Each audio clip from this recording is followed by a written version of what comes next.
All right, we are back in the Slab Lab, and I am with one of the most exciting, one of the most fun pitchers to watch, in my opinion. Swing and a miss.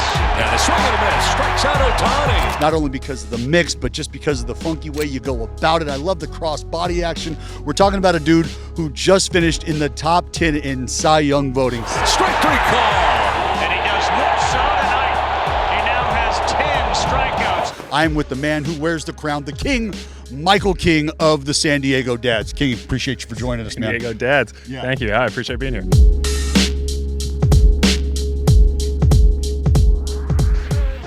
First, I mean, right out of the gate, like I said, one of the most exciting and fun guys to watch simply because I love the way you go about your business, but I love the way there's absolutely nothing you throw that comes out of your hand straight. Everything's just fucking ducking and diving and dodging.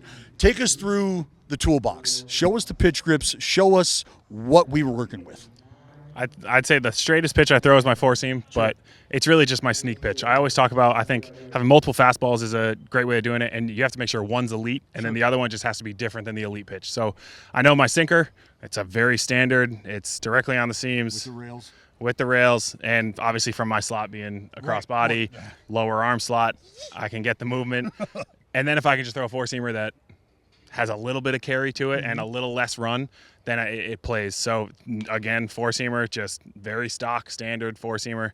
But from my slot, I try to climb it a little bit to get the axis up a little bit, just to get a little bit more vert. A little more ride up there. But it's an average four-seamer, but then I play it off my sinker. Well, let me stop you there because it's not average because it's an outlier in relation to this guy, right? And so I think people get hung up on, I need it to be an outlier, like I'm looking for 18, 20 plus in either direction, right? North or south, east or west.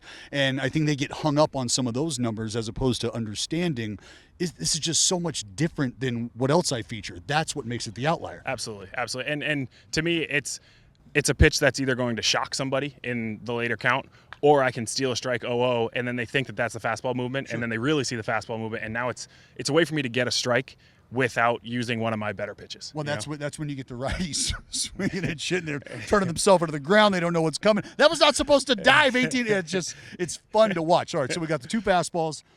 Two fastballs. Changeup, also very similar. This is, I'd say, my best off-speed pitch. I go the wide part of the horseshoe here. I just put my two fingers there and let it rest. And then this is a weird one. If I'm throwing it normal, I try to drop the wrist a little bit and kind of swipe through it. Sure. But when I'm really feeling it, I'll actually try to really make it a circle and drop the pointer finger. And when I throw it, it actually almost acts as a splitter and comes between my pointer and middle. And so it won't get as much run, but that's like the negative vert that I'll get. Sure, absolutely. That's so I threw a screwball, and that's where I had my middle finger on that top rail up there, index finger, and I'm trying to feel the inside. And you're just good at pronate. Even how dexterity is that you got some fingers that can move there. Like my whole wrist has to move to get that. I can't move my finger to get there. Shout out my high school prom date. But yeah, I mean just trying to manipulate the thing. So for you being here on the horse, you like that? I'm married now. You and I aren't going to prom yet. So. But the swipe, that's so there's no seam shift necessarily involved there. This is just a cue, and the reason I bring that up is because there's a left-hander in the other league by the name of Tarek Skubal who uses a swipe cue of sorts at times, but he is literally cutting the changeup, and it's because the seam shift is in play for him. So it's intriguing to me how you can have a similar cue, very different result, and the baseball is being activated by different things. That absolutely. And so I know I seam shift my sinker. Especially from my slot, it's easy to because I have to almost cut the ball to get it back to the plate. Sure. With this changeup, if I tried doing that, it never was working. Jason Adam in our bullpen does that, and it's disgusting. Skubal got the same thing. For me, it's like I need to pull the ball back to the zone and then just let the rotation go. So it actually has less movement than my sinker when my sinker's really going, but it's the speed differential and the coming through with the same arm speed that gets the hitters off balance. All right, we're leaving the Pro Nation station. Let's get to the Supination station. So the sweeper is the weird one. I'm going to have to put the mic down for this. You got me. I actually crank my middle finger. So you can almost see how much fatter my middle finger is. So I start here and I crank the middle finger to. I love it. And this is a Trevor Bauer thing. I read that he wanted the ball to only be able to escape in one area. And so to not back up the sweeper, to me, having my middle finger that cranked and that on the outside of the ball, I was never going to back it up. I was never going to get underneath it and let it just spin arm side. Sure. So now most of my mistakes, obviously I still hang a couple, but most of my mistakes are pulled in the left-handed batter's box, which I'm not going to get hurt with. But that increased spin rate almost immediately. Just sort of having that anchor, right? It's you can just feel how much pressure. Well, I could see. I mean, you can see the the coloration, the white in the fingertip. I mean, I'm doing what you're doing right now, and you can feel that thing. And this was Corey Kluber. So Kluber, we were going to get into that. I mean, you're pitching. I mean, you're in the same clubhouse as Corey Kluber, who again, just an absolute wiffle ball artist. Yep. So how did that conversation start? I mean, is it as simple as Klubs, you're pretty fucking filthy. I'd like to learn that. It was honestly, and this is so. Have you ever met Kluber? I have not. Yes, I have, but I have not had an extended conversation. Very soft spoken, but when he speaks, you listen. Well, I watched your guys' interview, and that's how he is. And so I was throwing a bullpen, and it was actually Garrett Cole standing behind me. And I think because Kluber saw that Garrett was watching, he came over and looked at it. And I was throwing Ottavino's sweeper at the time. I could not. Ottavino's was on this part of the horseshoe here, on the bottom, and I could not throw it harder than 70 in a bullpen, and in game it was like 75. So it just wasn't playing. It was lazy and it was really sweepy. It wasn't like Otto's where it just freaking dives. I'm throwing that. Garrett's trying to give me some different cues. Garrett and I are totally different pitchers. He's way over the top, perfect mechanics, totally linear. And Kluber came over and was like, I think we're a lot more similar. Try my grip. His one cue was hold the grip and then shorten your stride. So instead of getting down and then I'm almost pushing in underneath the ball, it got me to a point where I was on top of the ball and then ripping the side of it. Yeah. And the first one I threw in the bullpen was like positive 5 vert and 18 horizontal. And I was like, that's the one. Kluber, that's it. And so I threw it a couple more times in bullpens. Well, the funny thing is the next day Kluber threw a no-hitter in Texas. And so I was like, all right, if this guy's throwing no-hitters, I got to throw the pitch. Go ahead and take that. So it was the Kluber ball all of that year. And then I want to say 2022 was when the term sweeper actually became a thing. The Yankees were trying to coin the whirly, and now it's the sweeper. And so, yeah, it's a full-on Kluber ball sweeper that was my bread and butter to righties for a good couple of years. I find it, one, just going back to you understanding, making the mechanical adjustment to give yourself an opportunity to get on top of the baseball, to be able to finish the pitch as opposed to feel like you're working under it. Yep. That's incredible to think about. The other thing is that the actual pitch grip, as you talked about with Bauer, not allowing you or giving you a place to escape. This is, I'm going to finish this pitch 9 times out of 10. I know where the mistake is going to be. Yep. How important was that for you to be able to have that knowledge that based on the grip alone, I know where my miss is going to be, because you have to believe that helps you take off in terms of how you're going to attack a guy. Absolutely, because now it's just confidence. Because when I'm out there pitching, I can't say, oh, let's place this here. Oh, let's execute this, strike to ball. I'm just going to rip it to the area that I want it to be at. And knowing that if I do back it up just a touch, I'm shortening my stride just a little bit. Because I don't want to be thinking shortening my stride every time I'm throwing it, but it's the quick one-pitch adjustments that I can make when that happens. And those little cues have been in my head since 2021. You have gone through quite an evolution just in terms of roles and how you have gone about your business on the mound. There was an opportunity for you to start baseball games. You sucked. and just we're being candid right. here. No, you're right. But then the opportunity continues to present itself. You suck a little less. And then unfortunately we have injuries that we have to try to navigate and figure out. And we're trying to figure out who we are as pitchers health-wise, who we are in terms of the role that we can continue to fill. And now having the breakout campaign that you did in 24 last year, as I said, top 10 in Cy Young voting. What was the initial physical evolution, or one of the bigger physical hurdles you felt that you may have had to clear or encountered when you're making that transition from a bullpen guy to a guy who's going to be starting baseball games? Physically, I actually think it's easier on my body. Knowing that I have the 4 or 5 days off in between is huge, just to mentally shut off, but then get the recovery. The bullpen life is a different breed. And if you ask those guys, I guarantee you 50% of them are saying they want to be a starter. 50% of them say there's no chance they ever want to be a starter. And it's a different mentality to be ready every single day and be available every single day. And I think that I've always said I had the starter mentality, but I never had the starter stuff. And this is 2020. I come up and I start a few games, and I sucked because I had a sinker. That's the only pitch I threw. And in the minor leagues, I could locate it well enough to flip a lineup because I knew that maybe the 2, 3, 4 hitters are the only ones I got to be worried about. And I get up to the big leagues, and now it's 1 through 9. Everybody. And I can't just throw sinkers the whole time. I had no command of an off-speed pitch, breaking ball, or changeup, and I got exposed in 20. And then in 21, I tried to add a curveball from my slot. I was thinking Aaron Nola type.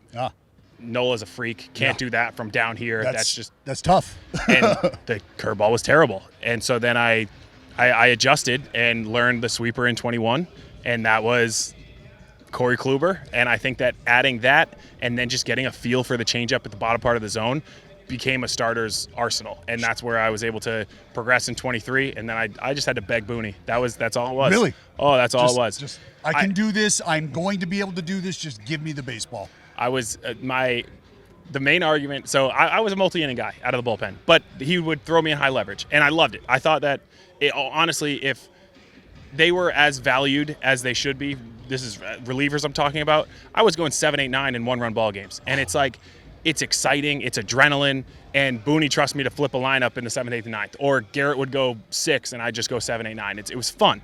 Or if the starter came out early, I'm going 5, 6, 7 and then flipping it to our dogs. It was it was a very good role.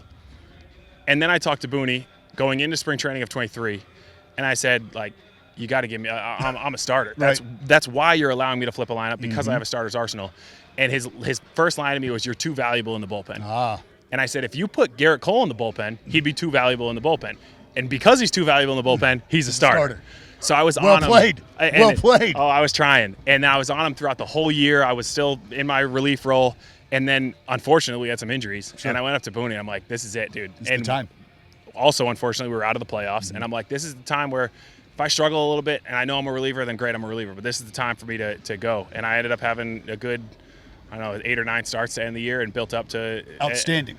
An outstanding run, my friend. Thank you. An outstanding run. And then I told them, I was like, the only way you guys got Soto is because I was built up as a starter. The Padres aren't trading for a middle reliever, So a little bit of a you're welcome. Yeah, it all works out. I love that. So when we start to talk about the evolution and how you got here and the bigger hurdles that you've cleared, not only physically and mentally, the preparation, what would be some advice for a pitcher who finds themselves sort of teetering and lost in their role? How would you have them sort of, like you did, vie for their opportunity? Is it more production-based? Is this a conversation that you have to be confident in, you have to be convicted in when you walk into the manager's office? What would be some advice that you could give a young pitcher that is trying to make that change?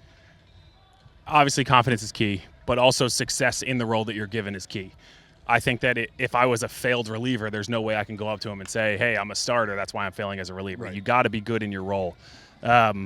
And yeah, the main thing to me was the communication I had with Boone, and I developed that relationship where I was able to hear why I was a reliever and why these other guys were starting over me, and then have the confidence to say, like, hey, I'm more valuable than the role that I'm in, and I know I can give 200 innings to this team and make it a more valuable transaction than me going 100 innings, and it proved to be true. So the main thing is you got to have success. You got to go out there and you got to pitch well. You got to be healthy. I always say durability is the best ability. And it's like, if you're out there giving your all to the team with success, they're going to give you whatever role you deserve. Well, absolutely. I mean, you have to go out, you have to earn it, you have to show it. But I think the biggest thing that I take away from that is the confidence in yourself, the belief in yourself to achieve what it is you're after. That's got to be the biggest push, right? Absolutely. Yeah. Absolutely. All right, I want to hit you with some rapid fire stuff. Okay. We're gonna have some fun here. Okay. It's like fast money. You a Family Feud guy? You a Family Feud guy? I'm probably terrible at Family Feud. Well, I don't. I mean, thanks for bringing it up. Do I have the record for Celebrity Family Feud? I do. No way. Book that. Sure. What do you mean record? So you have to get 200 points. Yeah, for fast money. I myself 193. Solo. Book it. 193. Yeah. Yep. smashed. You're welcome for bringing this up. It was a celebrity appearance on Family Feud against our wives. So it was for the MLBPA. Wow, that's against cool. our wives. So absolutely boat raced the wives. Dominated the wives. Not even. It was not a fair fight. Like throw the flag. It's toast. It was great. Yeah, Steve Harvey even signed the card afterwards. Oh, that's good. Bro, I've never even seen this kind of performance before. It was epic. They're talking Hall of Fame. They'll get back to me on that. What I want to talk to you about, you've been over in a lot of different ballparks. You've made your way around this league. Do you have a favorite yard to pitch in, and why is it home? Yeah, sorry. Error. Outside of Petco? Outside of Petco. If it's Petco, it's Petco. Petco. Last year, Petco was unbelievable, especially like pitching in playoff games there against the Dodgers. That atmosphere there was, and then you're pitching at sea level, so you know the balls are going to move. Outside of Petco, I would probably say Fenway, strictly because I grew up there. Sure. Went to Boston College. I went to so many games at Fenway. And Fenway I'm a sucker for an old ballpark. So like the Wrigley's, Fenway, Camden Yards, those are like my tops. You a baseball romantic? I'm a baseball romantic. Love that. But then and Fenway, they always have a really good atmosphere. Great there energy. Too. So when I was there with the Yankees, it was unmatched. And even like when we went back there with the Padres last year, it was the same energy. They're very different ballparks, Petco and Fenway, yes. but awesome fan atmosphere. Well, and to your point, like East Coast fandom, West Coast fandom is very different. Rabid on the East Coast, they'll support you here on the West Coast. Just a different vibe to it. So that's very fair, very fair. Next question: are you superstitious? I'm a little superstitious. I got some weird ones. Like I always put the left sock on, right sock on, left shoe on, right shoe on. Stupid things like I had pizza before a start one day and had one of the worst starts of my life. So never again. I just cut out gluten in general. So now there's I went to the extreme. Yeah. Some might call that an overreaction. Yeah, well, that's fine. But I saw something that gluten is out of your system in like 36 or 48 hours. So I go the day before and the day of, no gluten. And that was strictly because of like a really, really crappy outing in the minor leagues. I was a no yeast guy. Like the day before I pitched, yeast, essentially just no alcohol. I just didn't drink the day before I pitched, so that's gluten-ish. Yeah, same thing. Kind of. But besides that, I like to try to keep it low key. And then like I always say, once the anthem comes on, that's when I try to lock in. So like before the anthem, anything can happen in terms of like if buddies are talking to me or whatever. Right. But then after the anthem, that's when I try to get the game face on. How long's the pregame routine?